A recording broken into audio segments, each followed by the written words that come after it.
Hello, my name is Lewis and welcome to day 9 of Decktober. Today we're looking at a $50 budget Krenko Mob Boss deck tech. Krenko is a 3/3 Goblin Warrior that you can tap to create X 1/1 Goblin creature tokens, where X is the number of goblins you control. This deck is all about creating that Goblin Army super quick, playing those cards that will boost your goblins even more, and getting in all of those cards to do so much damage so quickly that you'll eliminate your opponents before they even realise what's happening. Now, let's get right into the deck tech. Starting off this budget brew here, we're looking at the ramp and the card draw options. Starting off with Fire Diamond that enters tapped, but you get to tap for a mountain, and Seething Song to pay 2 in a red to get 5 of that mountain mana. There is Skirk Prospector who lets you sack a goblin to get a red mana, and in this deck there will be millions of expendable goblins. We also have Geosurge that costs 4 mana, but gives us 7 mana to spend on creature or artifact spells. We have Battle Hymn to add 1 red mana for each creature you control, and Brightstone Ritual to add a mountain for each goblin in play. Again, both of these can be ridiculously good mana value cards, as the aim of this deck is to get the board as wide as possible in as quick a time. For some card draw, we have Faithless Looting to draw 2 and discard 2, with that added flashback option, and Cathartic Reunion to discard 2 cards but draw 3. There is Hazoret's Monument to make red creature spells you're casting cost 1 less, and whenever you cast a creature spell, you can discard a card and draw a card. And finally, we have Sol Ring, because Sol Ring. Before we get onto our big Goblin Army, make sure to smash that like button and subscribe for all things MTG. It's completely free to do, and it helps the channel grow and grow as we head towards 2,000 subscribers. Now we're looking at our big Goblin Army, and first we're going to look at all of those army producing cards. Here we have Dragon Fodder to put 2 1/1 Goblin tokens onto the field, and Empty the Warrens to do exactly the same, with the added Storm mechanic. We have Hordling Outburst to create 3 1/1 Goblin tokens, and Krenko's Command to again put us 2 1/1 Goblin tokens onto the field. There is Beetleback Chief that ETBs and creates us 2 1/1 Goblin creature tokens, and Krenko Tinstry Kingpin that when attacks you put a 1/1 counter on it. Then you create a number of 1/1 Goblin tokens equal to Krenko's power. That is a card that can widen your army fast. There is Goblin Instigator that ETBs and creates you a 1/1 Goblin token, and there is Goblin Trap Runner that when attacks you flip 3 coins, creating a tapped attacking 1/1 Goblin for each coin flip you win. For more army creators, we have Siege Gang Commander that when ETBs you create 3 1/1 Goblin creature tokens with the added ability to pay and sack a goblin to deal 2 damage to any target. And Swarming Goblins, the ETBs, and you roll a d20 and have a slim chance to create 3 little goblin boys. There is You See a Pair of Goblins to create 2 1/1 Goblin tokens, or give creatures you control +2/+0 until end of turn. We also have Goblin Matron that when ETBs you may search your library for a goblin card, reveal it and put it into your hand. And Battle Squadron, a flying goblin that's power and toughness are equal to the number of creatures you control.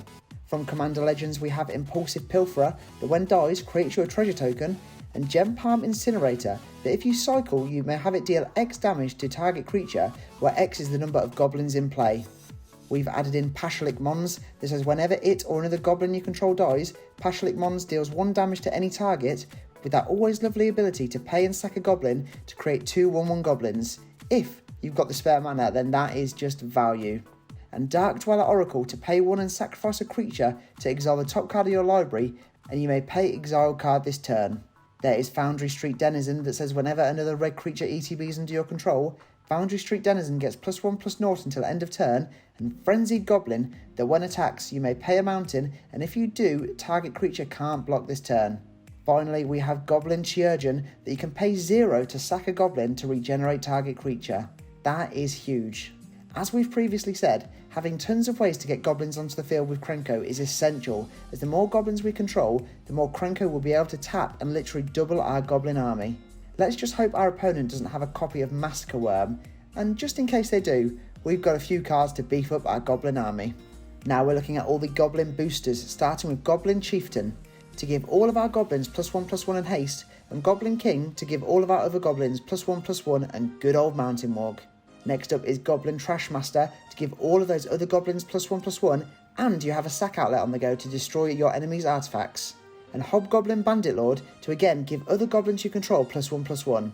You can also pay a mountain and tap it to have it deal damage equal to the number of goblins that entered the battlefield under your control this turn.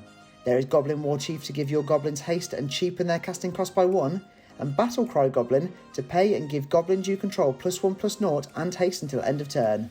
Also, having that pack tactics mechanic to create a 1/1 goblin if the combined power of your attacking creatures are 6 or greater. There is caterwauling Bogart to give all of your goblins menace, and Bogart shenanigans. This is whenever a goblin is put into a graveyard from play, it may deal 1 damage to target opponent. For the final 2 cards we have Goblin Bombardment to sack a creature and have it deal 1 damage to target creature or player, and Goblin Warstrike, a huge 1-drop sorcery that deals damage equal to the number of goblins you control to target player.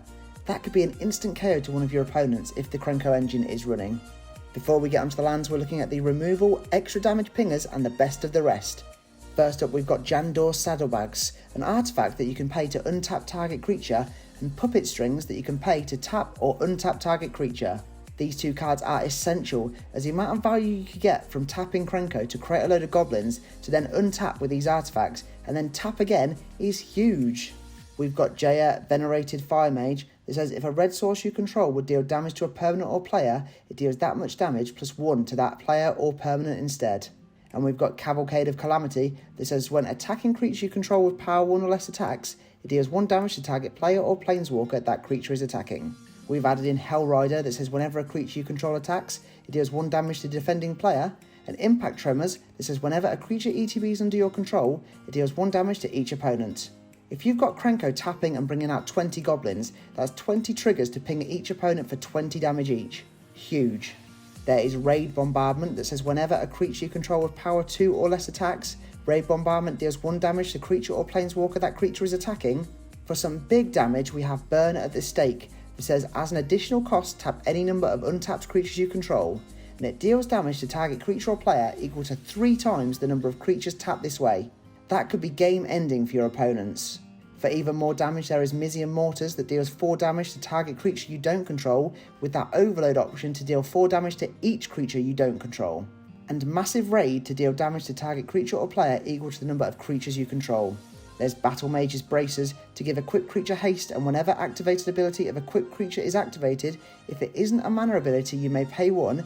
If you do copy target ability you may also choose new targets for this.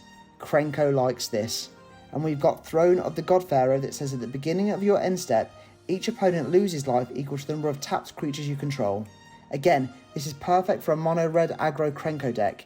You're creating endless goblins and constantly attacking with them, so this total could be hefty.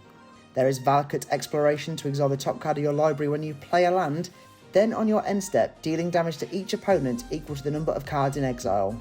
And Warstorm Surge that whenever a creature ETB is under your control, it deals damage equal to its power to any target.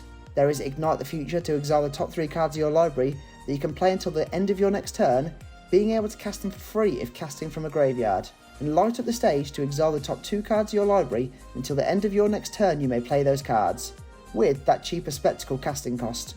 We've added in Hammer of Perforos to give creatures you control haste, and Anger that gives all of your creatures haste if you control a mountain and Anger is in your graveyard. For a potential win con we have Strixhaven Stadium. This is whenever a creature you control deals combat damage to a player, you put a point counter on Strixhaven Stadium, and if it has 10 or more point counters on, remove them all and that player loses the game.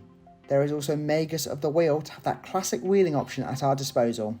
For the final 3 cards we have Sword of the Parents to boost your tapped and untapped creatures, and Goblin War Drums to give all of your creatures menace. And, of course, we've thrown in a Swiftfoot Boots for some classic commander protection.